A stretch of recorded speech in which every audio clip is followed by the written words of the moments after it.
Un gros plan à présent sur une campagne qui cible la politique du gouvernement fédéral. Pas moins de 72 associations, avec les mutualités, avec les syndicats, tant du nord que du sud du pays, dénoncent une politique d'austérité qui touche la sécurité sociale et les soins de santé. Tam Tam, c'est le nom de cette campagne menée sur les réseaux sociaux. Elisabeth Grouters. Report de soins, pénurie d'infirmières et burn-out des soignants, difficulté d'accès à la médecine pour les plus fragiles, hôpitaux poussés à la rentabilité. Alors, comment ça va la petite santé en Belgique ?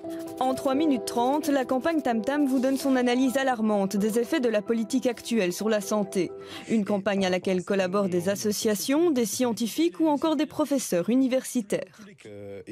Notre démarche, c'est à la fois d'associer une expertise de terrain avec une série d'associations, des mutuelles, des syndicats et une expertise académique. On a une série de professeurs d'université qui nous ont rejoints pour établir un diagnostic scientifique. Ces 4 dernières années, la CENI a représenté 1,5 milliard d'euros d'économies nettes sur les soins de santé. Économie sur les soins de santé, baisse des cotisations patronales, chiffres à l'appui, les politiques néolibérales y sont vivement critiquées. Parmi les initiateurs de cette première capsule vidéo, Pascal Vieille, professeur de droit social à l'UCL.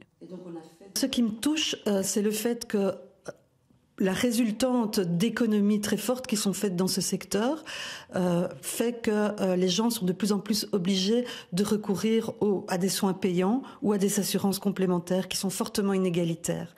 Et que toute cette évolution se produit sans qu'il y ait une possibilité de s'exprimer de manière démocratique sur les évolutions en cours. Mais pas question pour elle de parler d'une campagne politique de gauche engagée contre la droite. Nous revendiquons d'aucun parti et nous n'attaquons aucun parti en particulier. Nous réfléchissons, nous analysons et nous critiquons des politiques publiques qui nous paraissent peu appropriées par rapport à une série d'objectifs sociaux importants. Contactée, la ministre de la Santé assure que les chiffres communiqués sont faux, mais ne souhaite pas donner d'interview. Les acteurs de la campagne Tam Tam ont prévu quant à eux d'autres vidéos, notamment sur la justice et le travail. Nous sommes des milliers à partager ce constat. Il ne nous reste plus qu'à nous rassembler.